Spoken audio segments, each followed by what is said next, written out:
안녕하세요. 제가 어제 올렸던 영상이 검색이 되나 봐요. 이제 조회수가 20이 되더라고요. 22회인가? 그전에는 0이었는데 그래도 22분께서 시청해 주신 것 감사하고요.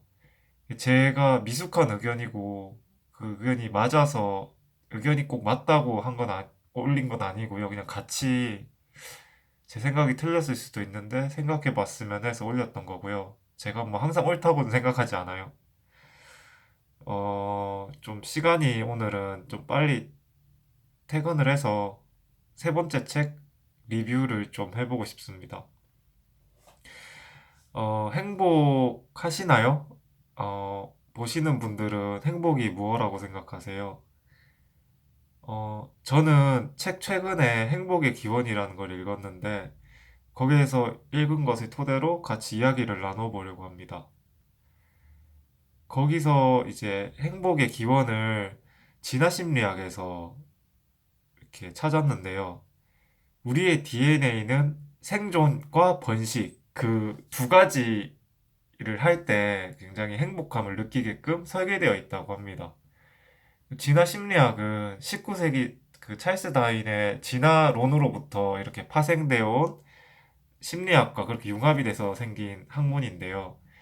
그 학문에 의하면은 우리는 이제 그 두 가지를 하기 위해서 항상 노력을 하면서 거기에서 행복을 얻는데 그 중에서 우리가 사회화를 하잖아요. 우리가 사회적 동물이라고도 하기도 하고 인간을 그런 어떤 인간 관계 속에서 행복을 느끼는데 우리가 사람과 이별하거나 친구와 헤어지거나 어떤 무리에서 왕따를 당하거나 하면 굉장히 상실감과 충격과 배신감을 느끼는 이유가 DNA 상에 있어서 우리가 고대부터 생존을 하기 위해서는 항상 집단 생활을 해야 되고 집단에서 떨어지면은 생존이 힘들기 때문에 DNA에 이미 그렇게 설계가 되어 있는 거죠. 우리가 항상 관계를 유지해야 되고 그래야만 행복함을 느낄 수 있게. 왜냐? 고대에는 그래야 살아남을 수 있으니까 집단을 이루어야만. 그래서 관계가 굉장히 중요하다는 거. 주변 인간관계가 굉장히 우리의 행복에 중요한 하나의 요소가 된다고 그 책에서는 이야기를 하고 있어요.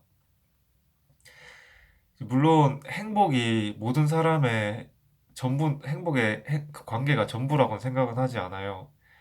그러니까 어떤 사람은 꿈을 위해서 잠시 인간관계를 멀리하면서 공부하면서 그 속에서 꿈에서 행복을 얻을 수도 있고 누군가는 뭐 다른 뭐 명예 누구나 이제 제각각 살아온 게 다르고 뭐 자기 가치관이 모두 다르기 때문에 뭐 누구는 뭐 돈이 아닌 뭐 종교에서 그런 행복을 얻을 수도 있고 여러 가지 사람마다 기준은 다르지만 그래도 그 중에 하나의 중요한 요소가 관계라는 거죠. 얼마 전에 이거를 봤어요. 그 은둔형 외톨이가 왜 은둔형 외톨이가 됐냐면 그 성격이 소위 인싸 아시나요? 누구랑도 잘 어울리는 성격의 인싸 같은 느낌이 있는 어떤 사람인데 그 여자친구랑 자기 가장 친했던 친구랑 동생이었나? 이제 어떤 부적절한 걸 알게 되고 거기서 너무 배신감과 충격으로 인해서 자기가 직장 생활도 못하고 10년 동안 방구석에서 나가질 않았대요. 그 배신감에. 10년 동안 그러다가 어느 강연을 봤는데 이제 그 강연을 보면서 자기의 어떤 그런 것을 남한테 알려주면서 어떤 자기도 남에게 희망이 되고 싶다 이런 생각을 해서 사회에 다시 나와서 또 많은 사람들의 응원을 받고 다시 관계가 회복이 돼서 그 은둔형 외톨이에서 다시 사회적 인간으로 그러니까 소위 인류라는 거는 좋은 관계를 맺어가지고 그 속에서 이제 살아남을 수 있는데 은둔형 외톨이는 관계가 단절된 채 살아가는 되게 DNA 입장에서는 친인류 같은 새로운 인류 같은 과학기술의 발전과 함께 나타난 어떤 현상인데 이제 그분은 이제 결국 관계가 단절됐다가 충격으로 인해 그런 어떤 은둔형 외톨이라는 DNA상 이해가 되지 않는 이제 고립된 인간으로서 안정감을 느끼며 이렇게 안정감을 느끼며 그렇게 살다가 새로운 관계, 응원을 해주는 그런 관계 속으로 다시 들어감으로 자기가 남에게 희망이 되는 사람이 되고자 하면서 다시 관계가 회복돼서 사회적 사람으로 된 거죠. 그만큼 관계성이라는 게 굉장히 중요한 것 같아요. 이제 좋은 관계를 맺으면 거기서 뭐 좋은 일자리를 뭐 소개받을 수도 있는 거고, 뭐 좋은 뭐 소개팅을 받을 수도 있는 거고, 이제 그래서 이제 제가 종교에 조금 관심이 있어가지고 법정 스님께서 그런 말씀하셨거든요. 이제 인연이 굉장히 내 소중한 인연이 이제 내 인연 내가 되게 소중하잖아요. 누구나 각자가 소중한데 이제 중요한 인연을 만나면은 그 인연을 통해 행복해지기도 하지만 이제 잘못된 인연을 만나면 그 인연으로 인해 굉장히 인생이 불행해질 수 있으니까 인연을 구별해서 사겨라.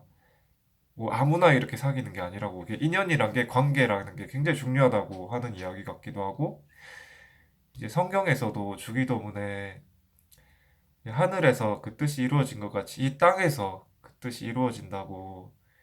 그러니까 예수님 내 몸, 내 이웃 내 몸같이 사랑하라는 게 그냥 착하라는 의미가 전부가 아니라 이게 좋은 관계 속에서 죽어서 꼭 천국 가는 것도 중요하겠지만 이 땅에서 행복하게 주변 관계를 잘 맺어가면서 이 땅에서 어떤 천국과 행복을 누리라고 꼭 죽어서 가는 것도 있겠지만 결국 그런 어떤 종교에서 말하는 것도 이게 정확한 의미라고 제가 하기는 여러 가지로 해석할 수는 있지만 전 좀 그렇게 받아들였거든요. 이 현실에서 좋은 관계를 맺고 좋은 인연을 찾아서 사는 게 행복의 지름길이다. 천국 가는 길이요. 뭐 그게 뭐 부처님이 말하는 그런 어떤 좋은 세계일 수도 있고 이 현실에서 잘해야 된다고 생각을 했고요.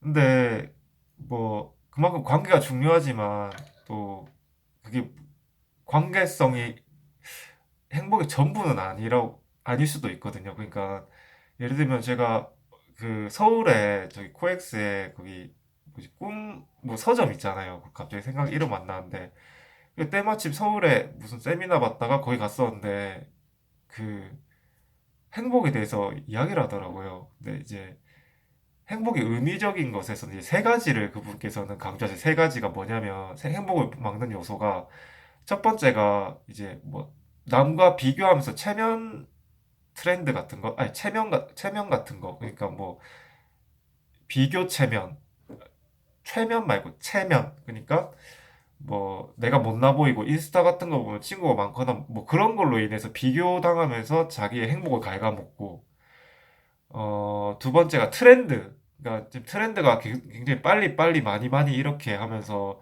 그렇게 비효율적으로 하는 것에 대해 이제 효율적이지 못하면은 행복하지 않은 것처럼 그러니까 빠르고 뭔가 그렇게 하는 게 패스트 문화 그 행복을 막는 요소라고 하더라고요. 그분의 이야기는 왜냐하면 이제 뭐 느림의 미학도 있고 슬로우 푸드도 있고 뭐 여러 가지 있잖아요. 그런 천천히 뭐 자연 속에서 이렇게 해가면서 행복도 있는데 이제 지금 현대사는 굉장히 빠르게 빨리빨리 하면서 행복을 막는다.